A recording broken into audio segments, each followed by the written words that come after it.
Hey everybody, Orpheolus here. Welcome back to some more Pokemon Heartgold. In the last episode, we became champions because we go to our trainer card. We now have an upgraded trainer card. However, though, there's a lot more to this game, as you might have just saw. Also, we gotta take off the running machines for cinematics. This time, we're gonna continue our journey. Hi, Potato. Professor Elm told me that he has something to give you. Okay, we might as well go ahead and get that. Okay, Professor, what do you have?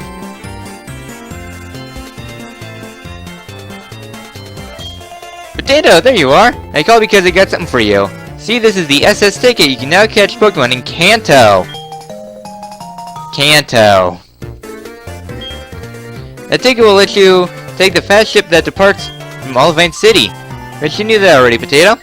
After all, you'd adventure all over with your Pokemon. Give me regards to Professor Oak in Kanto. That we shall. So, you heard that correctly. We get to go to Kanto. This is where the game really opens up. Because even though I wasn't a big fan of Johto, I love Kanto. Kanto is honestly one of my favorite parts of this game. So, let's go up to Olivine City.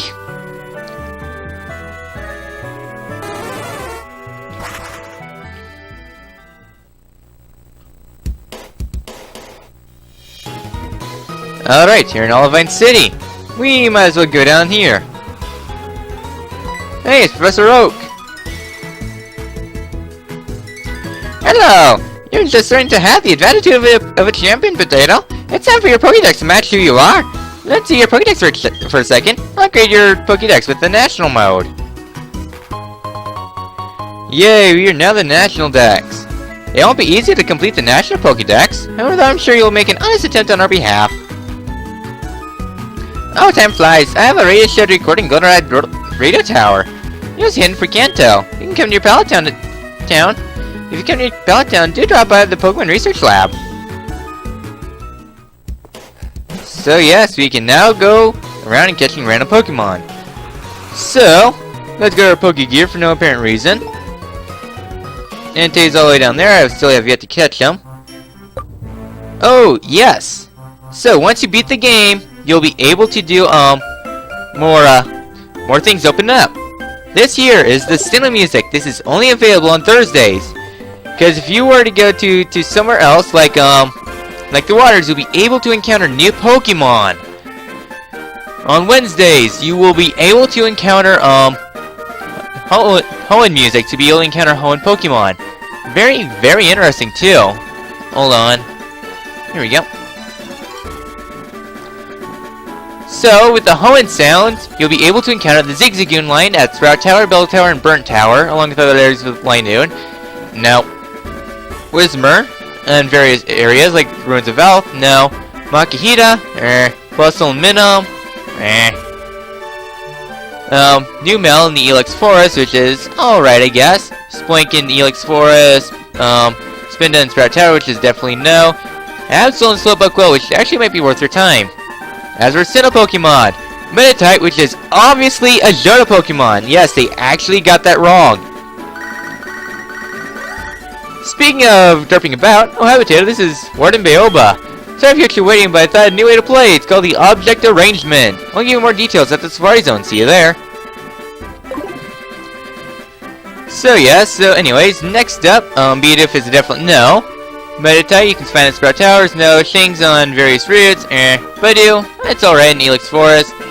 Weasel in various areas, alright. Shingling, no. Bronzor, alright. Shadow in Carnivine, I like Elix Forest or Sprout Tower for Shadow, Elix Forest for Carnivine. Not really. The reason why I'm glossing over those is because there's a lot of Pokemon, however, though most of them will be, though their levels will match the Pokemon in the areas, and yeah. So next up, we're going to go to Safari Zone. Because there's a new feature in the Safari Zone that I do want to go over. So I need to go on ahead and boot up my other DS for the other feature.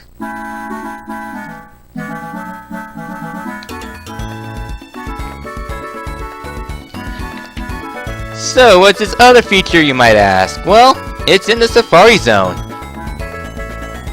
Once you beat the game, I've been waiting for you. I had an epiphany, a new attraction. I decided to call it Object Arrangement. This is going to be fun. You can place objects in the fields as you play the Safari Zone. Not only that, but the types of Pokemon you see changes depending on the types of objects you place. Isn't this amazing? I will call you using the Pokegear if something else comes up. I'll explain Object Arrangement. Would you like to know anything? Yes? So there are many objects you can place, walk around the Safari Zone, except on stairs and grass where Pokemon appear. You can also remember where you place up to 3 objects in an area. So, I kinda will go over this as we go on. So, let's go on ahead and do the Safari Zone. I'll keep the areas as they are. Okay, let's go ahead on in. And also I need to go set up my other DS to where I need to be. Okay. So, you can go around placing objects. So you can go ahead and place many different objects. It all depends on the area you are at and pretty much what you're doing in the area. So we can go ahead and place an object here. So what do we have? We have a puddle. Water Pokemon likes it. The more you do this, the more items will be available to you as time goes on. So once you have that, you'll have an increased chance of encountering new Pokemon. It all depends on the number of items you have in an area because you'll be able to increase the number of Pokemon you have in that area. It is extremely entertaining.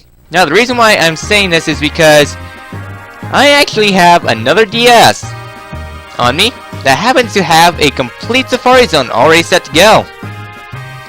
So you can go ahead and place down. The number of items you have increases the amount of Pokemon you get. Trust me, there are a lot of Pokemon, as in over 100 Pokemon, I think. So I'm not going over it. Over all the new Pokemon, just know that there's a stupid amount of Pokemon. Now, since we have Object Arrangement all set to go, there is another thing we can do here.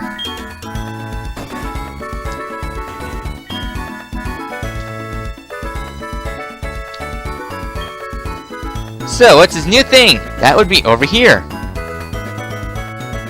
So, if we go on over here, we have 3 people we can talk to. Let's talk to you. Oh, no, this is the Safari Zone link reception. Would you like to know about the Safari Zone link? You can exchange Safari Zones with your friends using the Safari Zone link. You'll be able to play with their Safari Zones. Areas in Pokemon will be different. Beware. The Safari Zone will receive and disappear after 24 hours if you receive another Safari Zone. To the right of reception, you can... It's for the Safari link. To your left of the reception, to play your friend's Safari Zone. Enjoy the Safari Zone link. Hell yes, I want to do that. So, I'm going ahead and doing this with my other DS. So, let's go ahead and link our things.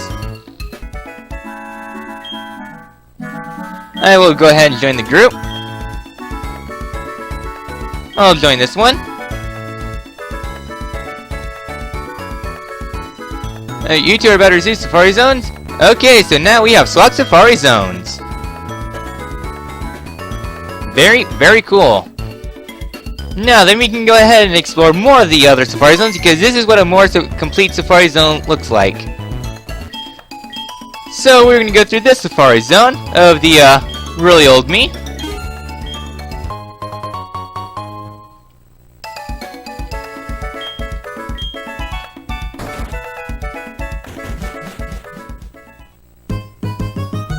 So, this is now what a complete Safari Zone looks like. Wait, did I not do some arrangements? Oh, yes, I did. So, here's some arrangements. You have some rocks. So, with these rocks, you can be able to encounter different Pokemon. So, I'm curious, going to encounter a new Pokemon. Yes, we do! Aeron! Yes, this is an example of new Pokemon we can encounter. Not only that, but they're also going to be sufficiently leveled. So you'll be able to actually use them effectively while leveling up. Not only that, but Aeron evolves in 2 levels, so this is actually very good. Using this, you can complete your Pokédex if you so desire. No, I don't need to give it a nickname, but this is our first instance of a new Pokemon that we can encounter from a different region. I want to see if there's anything else up here. I don't think so.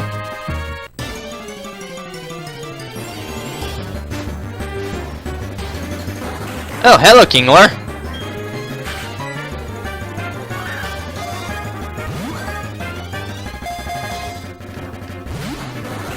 Yeah, I didn't think that would catch. So yes, very, very fun too.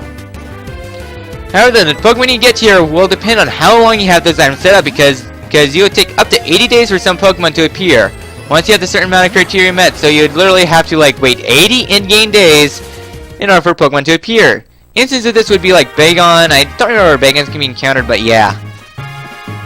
Alright, here I must have been going for Water-type Pokemon. No, Magnemite, I don't need you.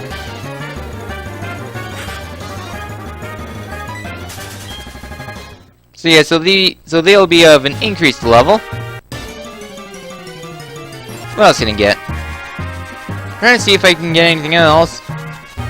So what did I do in the forest? Bunch of trees, so I must be trying to go for more foresty Pokemon. But what was I doing in the peak? Oh, I must have been going for Seal. That must have been it.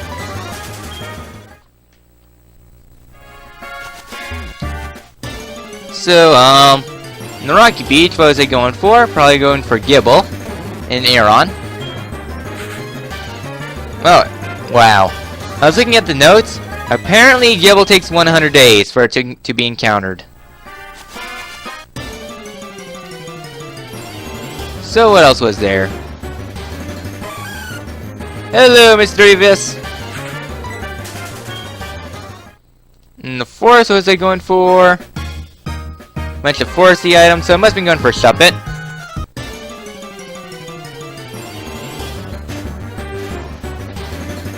Hello, Shuppet.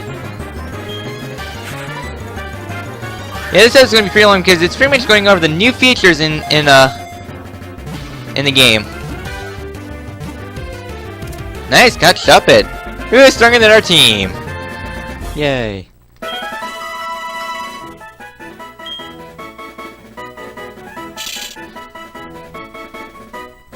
No, I don't need to name it. So yeah, so I'm not going to go over the Pokemon here because there are way too many. Just also you can find Beldum there. Wow, Bronzong takes 110 days. That's interesting. So Bog, it doesn't look like I was working on the Bog for anything. Nope. Nothing in the Bog. And I must have been working something here in the desert because I see lots of trees. Probably Cacnea. Yeah, that's what it looks like, Cacnea.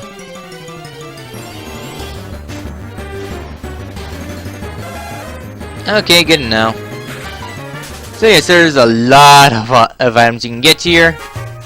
And it kind of varies over though you cannot get your other Pokemon here, so I think I'm going to go ahead and exit.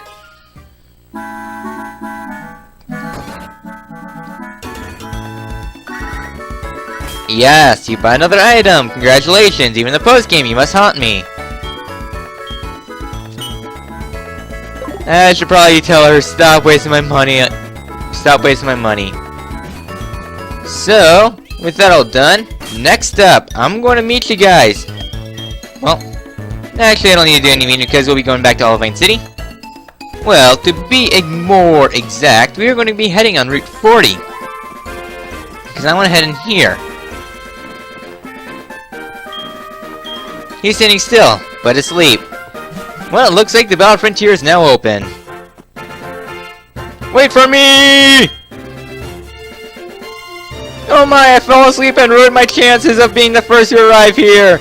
Stupid me!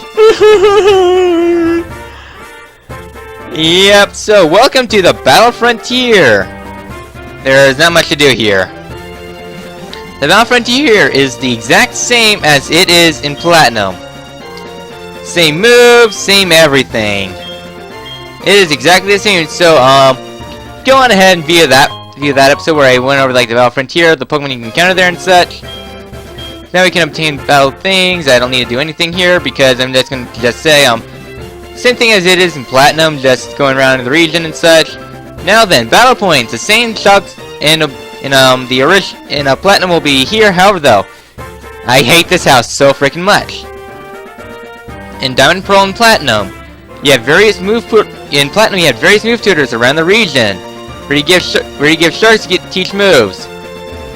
This is what happens to them. The move tutors are only available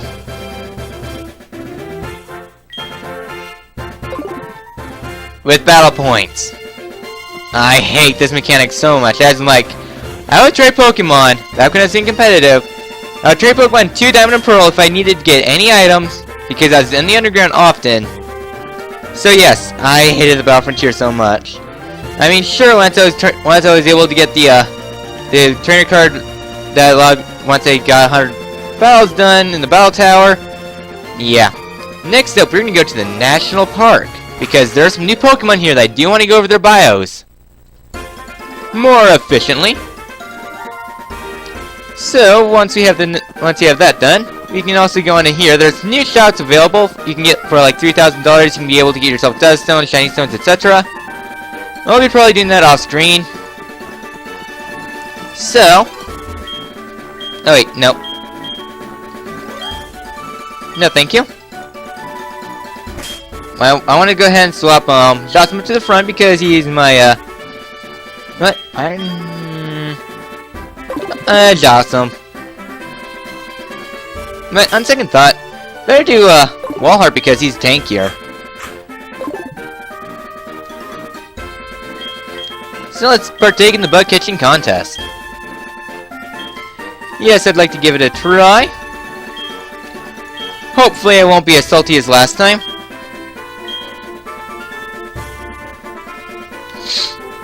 So the bug catching contest is much different here, and it's much more worth your time. So now I know I want to catch a bug Pokemon at full health, depending on its rarity, so we can now go through here. Now, while going through here, I will take my revenge on you all! There are some new Pokemon available! Yes, new Pokemon, such as the Silcoon line. There are new Pokemon available here. Wurmple throughout the lines, meh, it's definitely a pass. It's an early game bug type Pokemon that does not benefit well in the post game. I'm just trying to figure out the highest level Pokemon we can encounter here.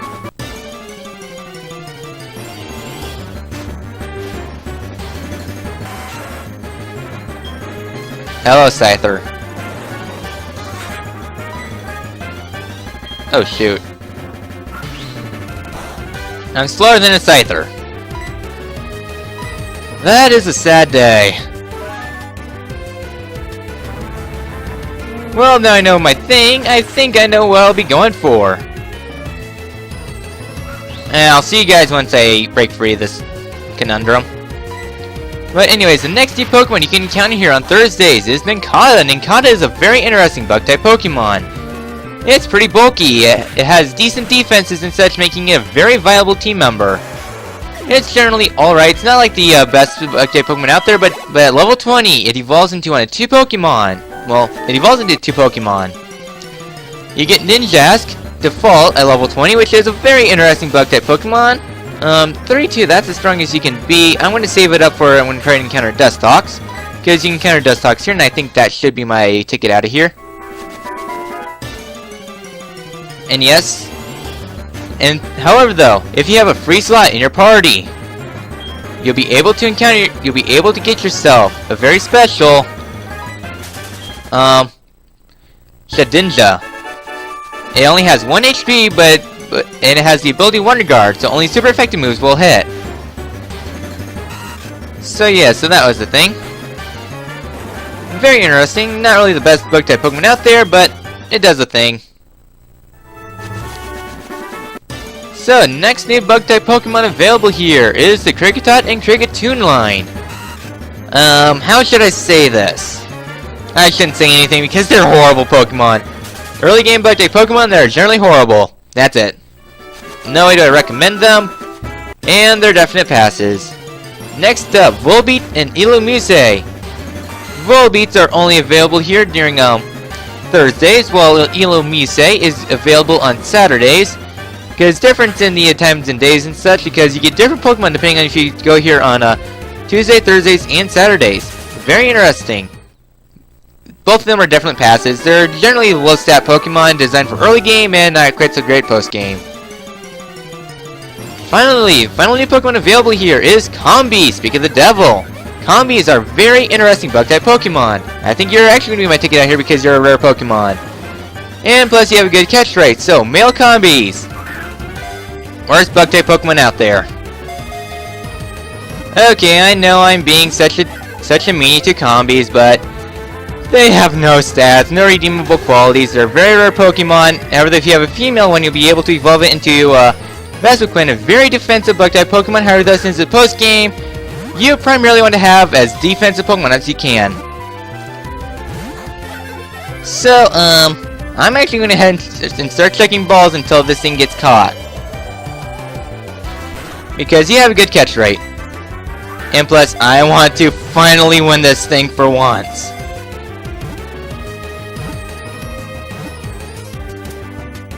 Wham bam, thank you ma'am. You're a rare Pokemon, caught at full health, at a very high level. I think you might be my ticket out of here.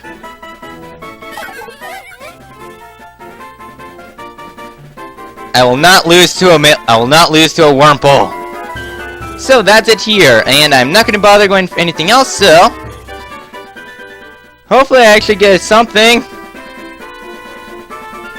This is my revenge. Wait, Kakunas are not available here on this day. Well, I got second. I lost to a frickin' Wurmple. I hate the Safari Zone. You can take this Everstone and shove it up your ass. No, because I'm definitely releasing it. So, you can be able to get yourself all the evolutionary stones there. Again, old rant I had about the Pokemon sucking here. So anyways, the more reliable way you can get stones is here at the Pokathlon Dome. So, moral of the story. Catch Wurmples at full health, level 36, you win. That's what I've learned. The bug catching contest is so frickin' rigged. Now I'm trying to think, is there anything else around the region we can do before going off on the ship? Oh yes, you can actually do some special fishing, because if you go to the Pokegear and go to the radio, where are you? This one right here. Nope, this one. So every day of the week you'll be able to encounter yourself a swarm Pokemon. So a bunch of Quillfish have decided to make an appearance at Route 32.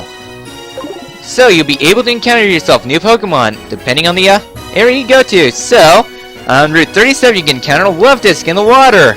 What to say about Lovedisc that hasn't been said? Well, fast and can hold the heart scale.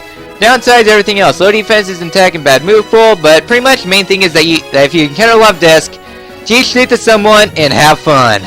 Just keep on going through. It's a jug Pokemon. Very bad Pokemon. Good for heart scale grinding. Next up is Whiscash in Violet City. The Pokemon is alright, has some bulk but nothing too special, similar way to Quagsire, just a little bit more special base, and mediocre, not really the best thing out there. Its type is pretty good because it's able to be very defensive. Okay, I hate this music. That's better. And yeah, Whiscash is generally nah. It's alright, but not the best type out there. Next up, Ralston Route 34, even though it might be better grinding ground up Ralts, is a great Psychic-type Pokemon. Current form sucks, but if you get it to level 30, or a male meets a Dunstan, you would get some very good Pokemon. Dunstan, that's a Glade, very powerful Pokemon. High attack, not so great defenses. Gardevoir, high special attack, level 30. No thank you, Ton. I'm not going to go answer you because I'm such a jerk like that. And yeah, so it's an alright Pokemon. Level 40 and Route 45, you can find Swablu's, bulky normal type Pokemon. Alright, bulky final evolution, very bulky flying type Pokemon, very weak to ice. Decent move pool in terms of usefulness. It's not as great as say Dragonite, but it's still nice. Sadly, it does not cycle to the other Dragon types, but it's probably the easiest to raise due to actually getting Altaria. And it's not as much of a grind. And yeah, so that's everything I want to do here in this episode. We managed to go around the region seeing what is new. There's some other new things around the region, but that stuff will be covered at a later point because we will have a purpose for them later. But Next time in Pokemon Heartgold. Between episodes, I'm going to be grinding myself up so that way I can get me a Dusk Zone. We'll be going to Olivine City and we'll be taking the ship to a new land. I will see you guys then. Good night and happy potatoes.